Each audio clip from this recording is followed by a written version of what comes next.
It is a common saying amongst real estate investors that you make money when you buy, not when you sell. While this catchy phrase has value, it fails to convey how easy it is to lose money through poor property management. Whether you self-manage or hire a professional, it is important to understand how to navigate the common pitfalls and challenges with rental properties without losing your shirt or your mind. That's why you have tuned in to Maximizing Your Property Value, the apartment owner's guide to operating rental properties as a successful business. I'm your host, John Stiles, real estate agent and team leader of the VIP Real Estate Group at Bridge Realty. As a current multifamily investor and former property manager myself, I understand the headaches and difficulties of keeping an investment property from becoming a money pit and time sucker. It takes a solid business plan. It takes tested systems, and it takes key team members to actually find success. So let's take a deep dive and maximize your property value. Welcome back, everybody, to another episode of Maximizing Your Property Value. My name is John Stiles with Bridge Realty, and I am your host today. Thank you so much for tuning in. I really appreciate you joining me today. And before I get started, I want to just acknowledge the situation that we're all experiencing today with this COVID-19 pandemic. Obviously, many people are affected with their health, either themselves or their loved ones, and many, many more. In fact, all of us are being affected economically in our personal budgets, in our businesses, and just the economics overall in our neighborhoods, in our nation. And so I just, want to express I'm feeling that hurt with you as well. You're not alone. Just want to send out some encouragement that, we will get through this. This is going to be a short-term thing, even though it's, unpredictable how exactly it's going to play out. There's a lot of unknowns. But I myself am choosing to be positive and choosing to look for the silver lining, if you will. And that's something I have to remind myself about daily and even multiple times frequently throughout the day, because it is easy to become kind of discouraged by the situations that are presented to us here. So hopefully I can just be an encouragement to you today. And the topic I'm going to explore in today's podcast is a little bit different than what I normally do. Normally I am interviewing or discussing with a property manager, apartment owner, different ways to improve our systems and processes with our rental property businesses. And I love talking about that topic. However, today I'm going to go in a little bit different direction and kind of explore something that I'm working on for myself on a broader level. And hopefully it can be an encouragement to you. Hopefully you can take something from this and apply it to your own life and situation. And some of these thoughts I got from a book that I'm going through right now. I'm listening to it on Audible. And the book is called Sell or Be Sold by Grant Cardone. Now, if you know that name, you probably hate him or love him. Grant Cardone is a very strong personality. He's got some strong ideas about selling and about life. And I definitely don't agree with everything that he says, but I think he's got some really good points that are helpful, not only to people that are in sales, but to everybody that will be willing to listen and apply this to themselves. So there's a couple of key concepts from this book, Sell or Be Sold, that kind of really stuck out to me. And I'm not trying to really do a complete book review, but I'm taking these couple of concepts and I'm kind of extrapolating on them and expanding upon them for my own benefit to make sure that I'm really applying what I'm learning and what I'm hearing. And I'm hoping that in sharing this information with you, again, it can be beneficial to you. It can be an encouragement to you as well. And so one of the concepts that Grant Cardone mentioned in his book is the idea that success is not optional. Well, that's an interesting concept. I don't think I've heard that anywhere else. And I put this out as a question on my Facebook page. Is success optional for you? Now, the question is pretty broad and generic, so, I got a variety of responses to it. Many people were saying that no, success is not optional. And I think that might be coming from, how you define success. Some people, when they think of that word success, they immediately might jump to, well, success is when, I've made millions of dollars and I've got my mansion and my fancy cars and living that luxurious lifestyle. And sure, that could be a definition of success. But I'd like you to apply this question and this thought process to whatever success is for you. Okay? And before we get into it too far, I would say that there's maybe two different levels of this success, or at least for me there is. There's the broad overarching level of success, which I would apply to my life in general. Kind of my reason for existence, my big why for what I do. And then there's those individual levels of success. Maybe success for my different goals in life. Maybe my goals for the year, for the quarter, for the day even. Do I have success in today's endeavors? And so, again, this concept and this question about success being optional, it can vary depending on how you define success. But I think, what you are applying it to, the subject of that success, can obviously vary from person to person. So one thing I'm going to mention right now is that I'm a very visual learner. I like to use visuals when I'm explaining things. So for those of you who are watching the video of this, you'll be able to see on my screen some kind of just charts and some notes I've made for myself, and maybe they'll be beneficial for you.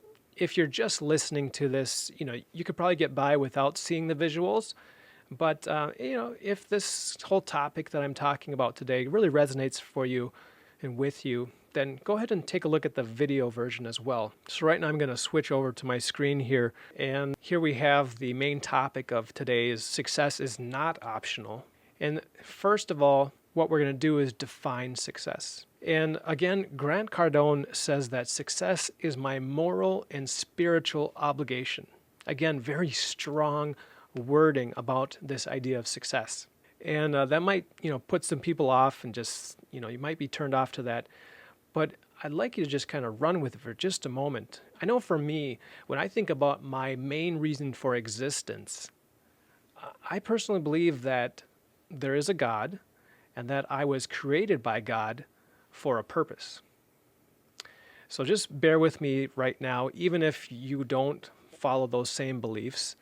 Just bear with me as we go over this. There's a story in the Bible, in the book of Matthew, where Jesus is telling a parable, and where he talks about a master who has 3 servants, and the master is going away for a time period, and he's going to give different amounts of money to his different servants.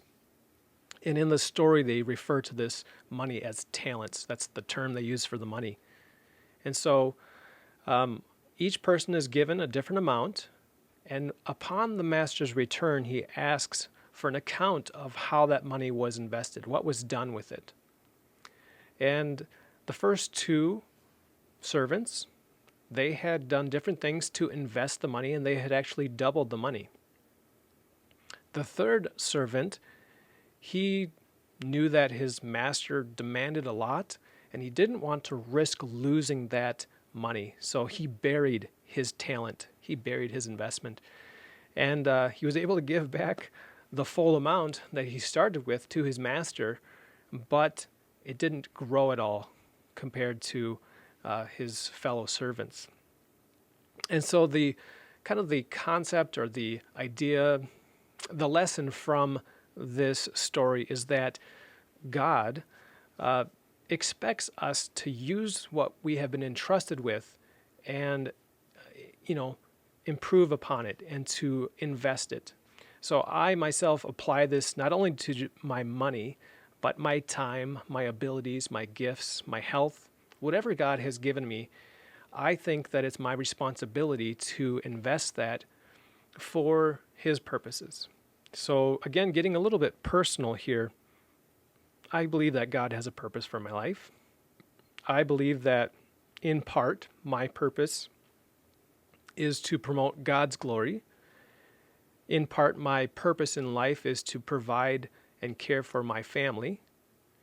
In part, my purpose in life is to improve the lives of those around me. So why did I just get all spiritual on you? I'm not trying to preach at you or convert you at this time and through this information, but I'm just sharing this, kind of exposing my personal beliefs to portray and get across the idea of how my overall purpose in my life and how I would define my success in my existence as how this can be my moral and spiritual obligation.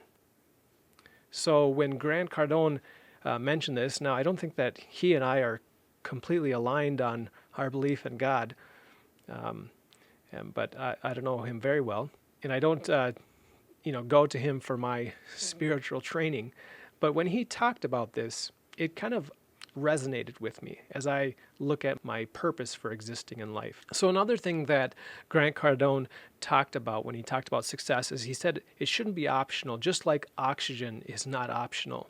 Now, of course, oxygen is a little bit differently. Our bodies crave oxygen so much that it just naturally takes in oxygen for us. We don't really have to, think about it. Whereas success in life, whether that's your main purpose for being or your individual goals, whether that's related to your health, related to your financial well-being, whatever goals you might set for yourself, those typically take a lot of focus and determination.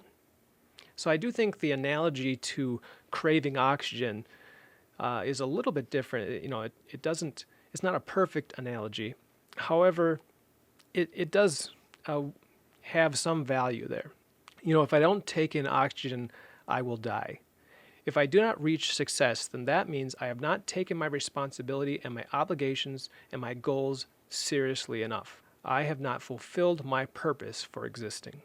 So, starting from this point in this discussion about success has a lot to do with another concept that Grant Cardone talked about, which is selling yourself. Now, in the context of his book, Sell or Be Sold, he's talking about sell yourself on the product or service that you're selling.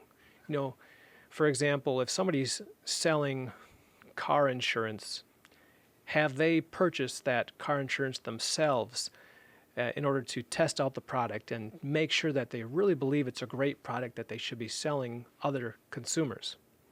If they haven't sold themselves on the product, how can they be successful at selling it?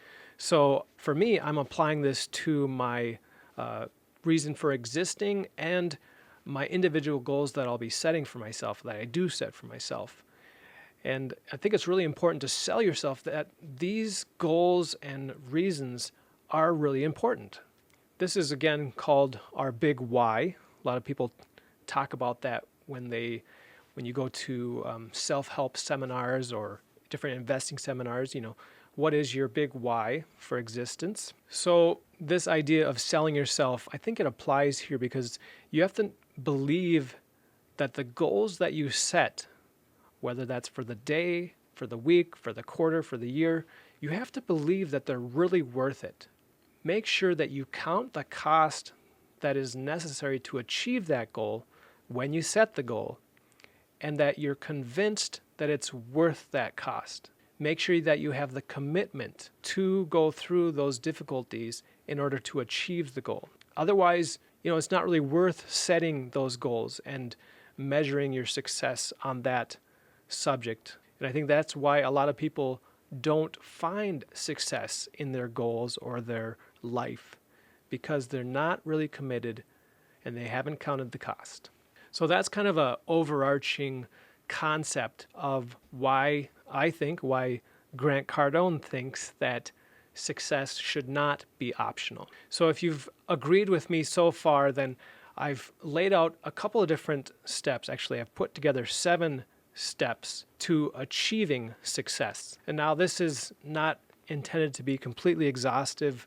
You could come up with your own ones that are slightly different, but just for my own purposes, I try to be very logical and think things through. And so these are the 7 steps that I kind of came to as I was dwelling on this whole topic of success. So number 1 is defining the desired result. So this is going to be easier to do when we're talking about, for example, business goals. And that's a lot of the type of goals that I set. I set goals for myself, for example, for the number of transactions that I will close as a real estate agent.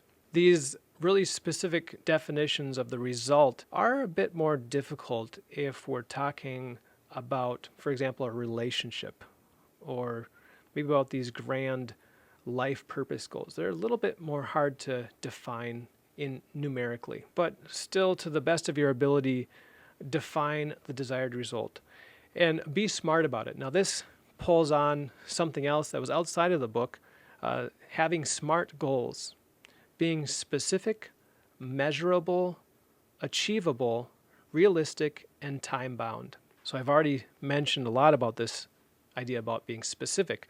I mean, if you're not specific, then how will you know if you have achieved your goal? So again, it's easy for me to reference my number of transactions that I would close in a quarter, for example. Without being specific, you can't be measurable. You can't measure what it is. And it's really important, like I said, for it to be achievable. I've set lots of goals in the past, which were kind of lofty goals, and they were aspirational goals, and they would have been nice to achieve, but I didn't take into consideration what it would take to achieve those goals. And so I missed those goals by a long shot.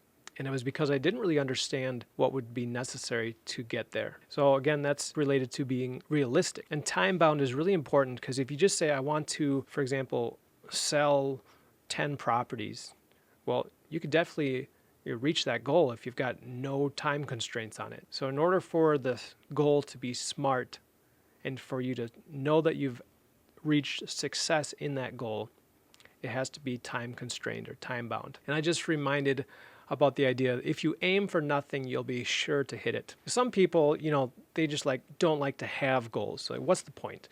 I'm just going to live life day to day. I'm not going to have goals. It's just whatever happens, happens. I just can't get on board with that mindset. I personally need to have goals and motivations and something that I'm shooting for and aiming for. So this is all kind of step 1 to achieving success, defining the desired result. Step 2 in this process here is making sure you're convinced that your goal is worth it. This goes back to the idea of being sold on your goal. So again, what things are you willing to say no to in order to achieve your goal? Do you need to go to bed earlier so you can start your day off right? Are you willing to cut out social media?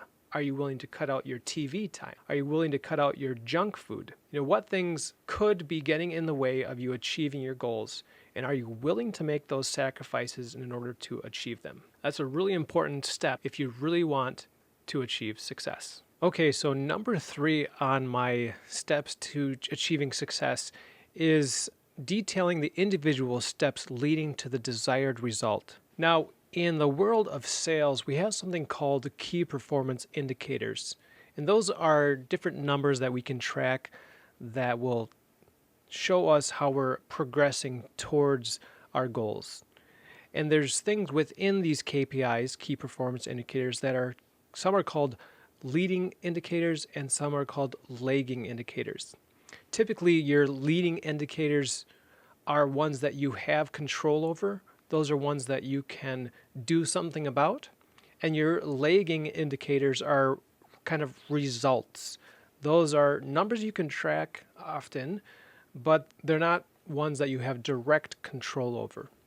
So for example, in my business of representing people in buying and selling real estate, I can control the number of people that I contact in a day to build relationships and try to solve problems so that I can be seen as somebody who can help people to buy and sell real estate. And I also am going to be tracking Number of closed transactions. I have goals for the number of closed transactions, but that would be considered a lagging indicator. I don't have a direct control over closing a deal because I can't force somebody to buy and sell a property, and I can't force them to hire me in that process. But it's important to define these different data points along the way that are going to lead you towards that ultimate goal. Define the different steps that are within your control so that you can focus on those.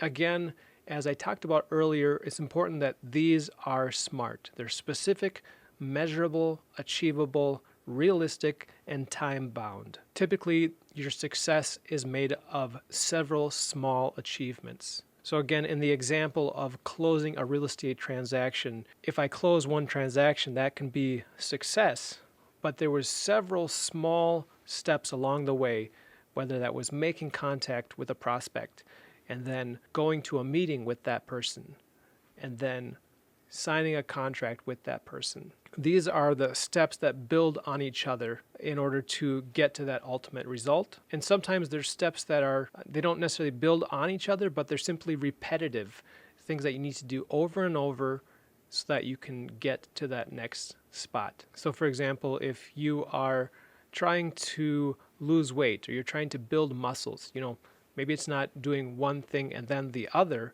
but it's doing one thing over and over again. For example, eating well and exercising. Step 4 in this process to reaching success is tracking your progress. We already in these previous steps defined the individual steps in order to achieve success. We were very specific with them, we defined them, and now we're going to track them. Because if you don't know what you have done, you won't know what led to your success or to your failure. Because, let's be honest, we do set goals and we often don't reach them. But if we haven't tracked what we did leading up to that end result, we won't know if we need to make adjustments for the next attempt. Step 5 in this process is being prepared to make micro adjustments for distractions, disruptions, and unforeseen situations.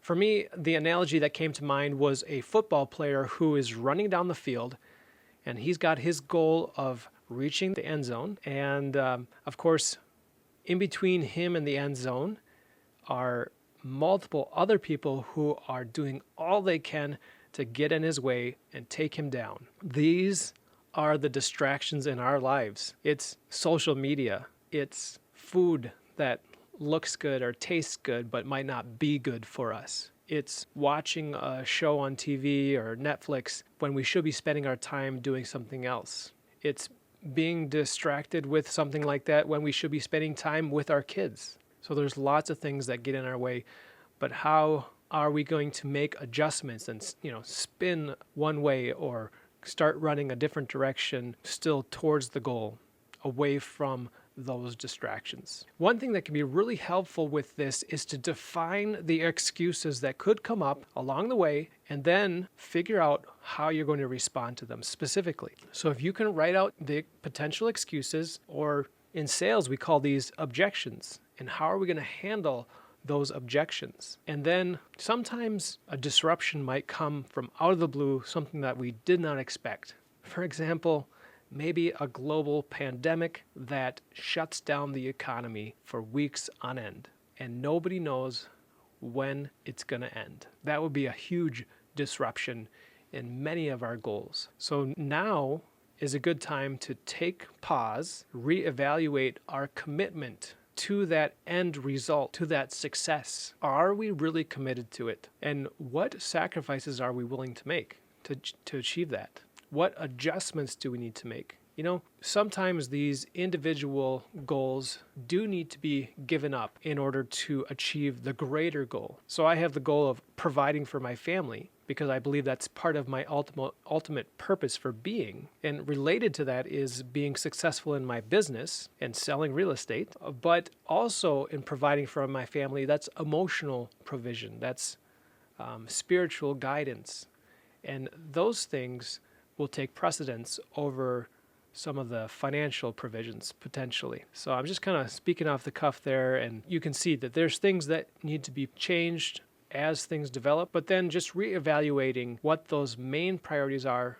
And then if you're going to maintain your individual goals, how are you going to adjust to these disruptions that come up? Because even if it's not a global pandemic that seems to be completely changing the world, there are other disruptions that just happen in normal everyday life that can become excuses that get us away from our goals. Now, step 6 in my list of ways to achieve success is becoming accountable. There's a couple different ways you can do this. And number 1, I would say that it's important to write out your goals every day. I don't know about you, but I have a short memory and I am easily distracted, as we discussed in point number 5 there. If I'm not writing out my goals frequently, I can tend to forget what they are, and I forget my motivation for having that goal. So, if we've reached this point, then previously we were convinced, we were sold on the idea that these goals were really important to have. But because of the disruptions and distractions that come up, we can lose our motivation and lose our focus. So one key way to maintain that is to write out our goals. This helps our subconscious and our conscious to believe that the goals are worthwhile and that they are possible. And I'm also reminded about what I've heard about focus. We all know that we need to have focus, but it's important to understand actually you need to frequently pivot or change your focus between your end goal and the immediate tasks that are necessary in order to achieve that success and that end goal. If you are only focused on the end goal, then you won't take the time to do the individual tasks, those leading indicators, those not so fun things in order to achieve your end goal. If you are only focused on the immediate task at hand,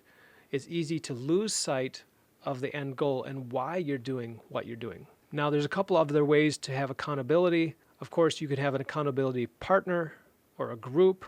Those are really important because we, as individual human beings, we thrive off of having input from other people and having other people challenge us and hold us accountable. So that's really key, I think. Making sure your family is on board, because sometimes there will be, conflicts about what's priority for the family. And if you've not taken your family into consideration when you're setting your ultimate goal and your individual goals, then you're going to have some conflict. And so you need to make sure that everybody's on board, your spouse and your kids, with what's needed to take place in order to achieve those goals.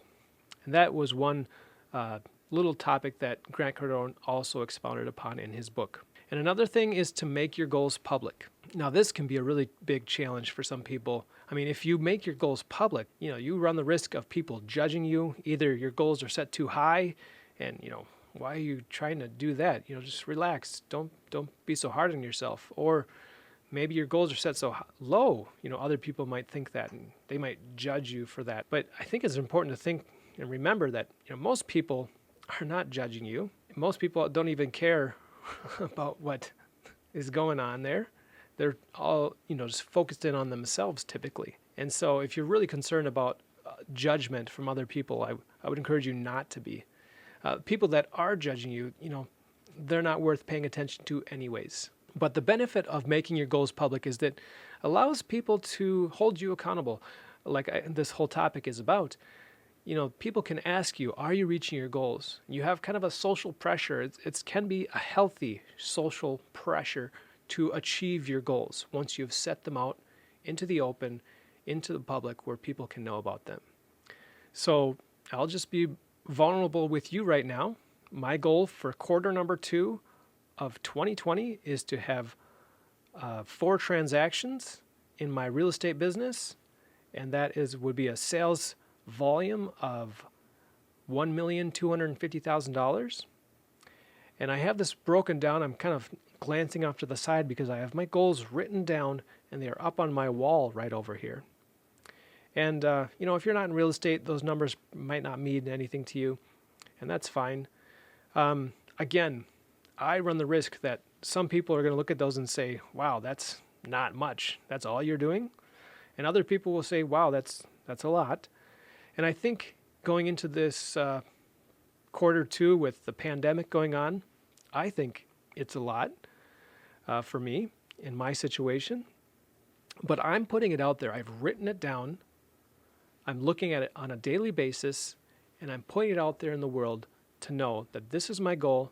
I have sold myself that this is achievable. This is what I want to accomplish, and this is what I'm set out to do, and I'm committed to it. So that's the being accountable. Now, step 7 in my steps to achieving success comes from another book that I've read recently, and I did a book review on this with Todd Dexheimer. The book is called Extreme Ownership by Jocko Willink and Leif Babin. Hopefully I've pronounced the names correctly. I also listened to that book on Audible. And basically, just to sum up that concept, life happens. There will be, again, going back to this disruptions, distractions, things will happen. There's things that are out of your control, but you have a choice. Just like this pandemic, nobody expected it to happen. It has happened. And right now we have a choice. We can either let life happen to us, or we can make a way. We can happen to life. We can choose our actions on a day-to-day basis. And I think that really sums up why I felt like sharing this information was important. I've drawn on a couple different sources, things that I'm putting into my own brain, whether, different things that I'm reading.